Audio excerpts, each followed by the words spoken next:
Hello friends, આજે આપણે બનાવીશું ખૂબ જ ટેસ્ટી અને હેલ્થી જુવારની ખીચડી.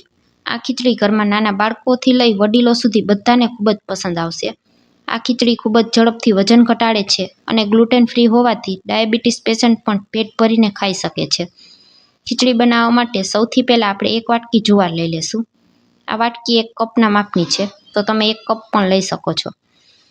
ત્યાર પછી તેમાં 2 વાટકા પાણી ઉમેરી દેશું અને જુવારને પાણીથી ધોઈને સાફ કરી લેશું. અહીં તમારે જે પ્રમાણે ખીચડી બનાવવાની હોય એટલી જુવારનો ઉપયોગ કરવાનો છે.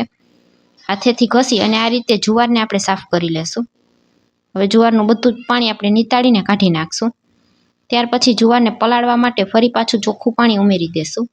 1 વાટકી જુવાર પલાળવામાં 2 વાટકી પાણી ઉમેરવાનું છે અને જુવારને અહીં આપણે 24 કલાક માટે પલાળીને રાખવાની છે.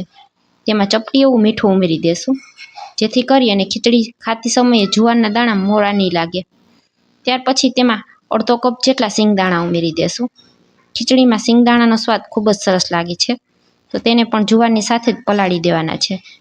ઢાંકણ ઢાંકી અને 24 કલાક માટે તેને રહેવા દેવાનું છે. જુવારને પલાળતા વધારે સમય લાગે છે.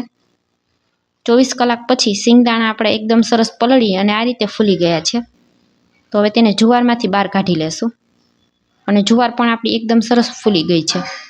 તમે જોઈ શકશો આ રીતે જુવાર પણ એકદમ સરસ પલળી ગઈ છે. તો જ્યારે પણ ખીચડી બનાવવાની હોય એના કરતાં 24 કલાક અગાઉ જુવારને આ રીતે પાણીમાં પલાળીને રાખી દેવાની. ત્યાર પછી જે વાટકીના માપથી આપણે જુવાર લીધી હતી એ જ વાટકીના માપથી અડધી વાટકી આપણે મગની દાળ લેશું.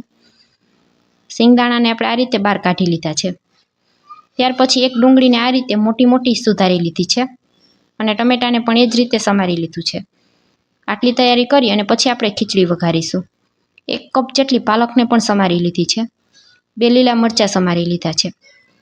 બધી વસ્તુની તૈયારી થઈ ગઈ છે. તો હવે આપણે ખીચડીનો વઘાર કરી લેશું. સૌથી પહેલાં એક મિક્સર જાર લઈ લેશું. તેમાં થોડા આ રીતે લીલા ધાણા ઉમેરી દેશું. કુમળી દાંડલી સહિત જ લીલા ધાણા ઉમેરવાના છે. 2 લીલા મરચાં ઉમેરી દેશું.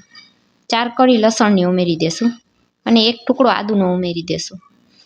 અડધી ચમચી જેટલું આખું જીરું ઉમેરી દેશું. 5 થી 7 જેટલા કાળા મરી ઉમેરી દેશું. ઢાંકણ ઢાંકી અને પાણી ઉમેર્યા વગર બધું પીસી લેશું.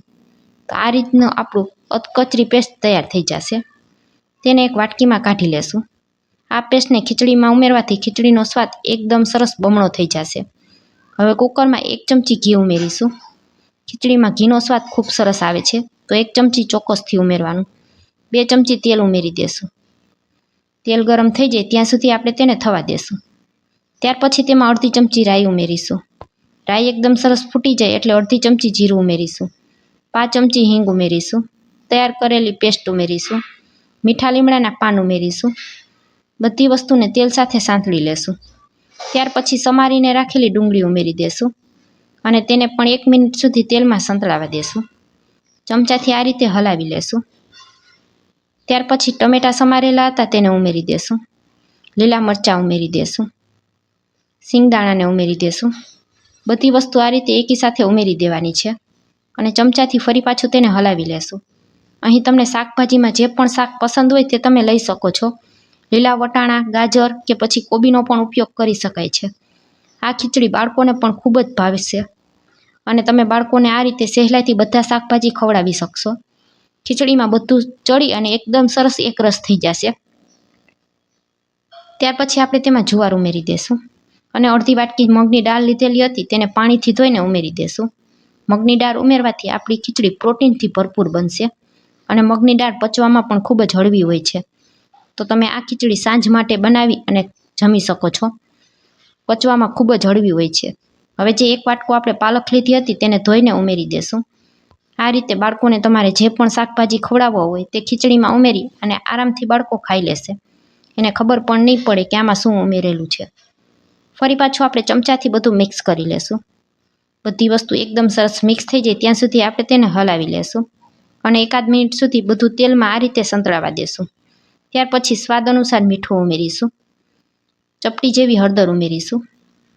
ત્યાર પછી અડધી ચમચી લાલ મરચું પાવડર ઉમેરીશું. 1 ચમચી ધાણા જીરું પાવડર ઉમેરીશું. અડધી ચમચી જેટલો ગરમ મસાલો ઉમેરીશું અને ફરી પાછું ચમચાથી બધું હલાવી લેશું. બધા મસાલા એકદમ સરસ મિક્સ થઈ જાય ત્યાં સુધી આપણે તેને થવા દેશું. તો ફરી પાછું 1 મિનિટ સુધી આ રીતે આપણે ખીચડીને હલાવતા રહેશું. તમે જોઈ શકશો હવે એકદમ સરસ બધું જ મિક્સ થઈ ગયું છે. આ રીતે બધું મિક્સ થઈ જાય ત્યાર પછી આપણે તેમાં પાણી ઉમેરીશું. તો અહીં આપણે 1 વાટકી જુવાર લીધેલી હતી તેની સામે 3 ગણું પાણી ઉમેરવાનું છે. તો 1 વાટકી જુવારની સામે આપણે 3 વાટકી પાણી ઉમેરીશું. તમે જે પણ કપ અથવા વાટકીનું માપ લેતા હોય તેના કરતાં 3 ગણું પાણી ઉમેરવાનું છે. તો 3 વાટકા પાણી આપણે ઉમેરી દીધું છે. હવે જે આપણે અડધી વાટકી મગની દાળ લીધેલી હતી તેનું બમણું એટલે 1 વાટકી પાણી ઉમેરવાનું છે. દાળ જેટલી ઉમેરેલી હોય દાળ કરતાં બમણું અને જુવાર કરતાં 3 ગણું પાણી ઉમેરવાનું છે. તો અહીં આપણે 1 વાટકી જુવારની સામે 3 વાટકી જુવારનું પાણી ઉમેરેલું છે અને અડધી વાટકી મગની દાળની સામે 1 વાટકી આપણે મગની દાળનું પાણી ઉમેરેલું છે. ઢાંકણ ઢાંકી અને 8 થી 10 વિસલ કરી લેશું. અહીં ધીમા તાપ ઉપર આપણે 8 થી 10 વિસલ કરવાની છે. જુવારને ચડતા વધારે સમય લાગે છે.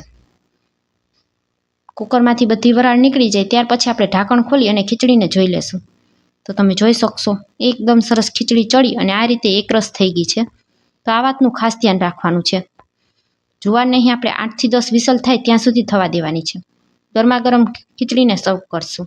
ઉપરથી 1 ચમચી ઘી અથવા બટર ઉમેરી દેશું. લીલા ધાણા અને કાંદાની સાથે સર્વ કરશું. તો બની છે ને ફ્રેન્ડ્સ, જોતાં જ ખાવાનું મન થઈ જાય તેવી. 15 દિવસ સુધી રાત્રે માત્ર તમે આ ખીચડી ખાઈને ટ્રાય કરજો. ખૂબ જ ઝડપથી વજન તમારો ઉતરવા લાગશે. વિડીયો પસંદ આવે તો વિડીયોને લાઇક કરી ચેનલને સબસ્ક્રાઈબ કરજો. Thanks for watching.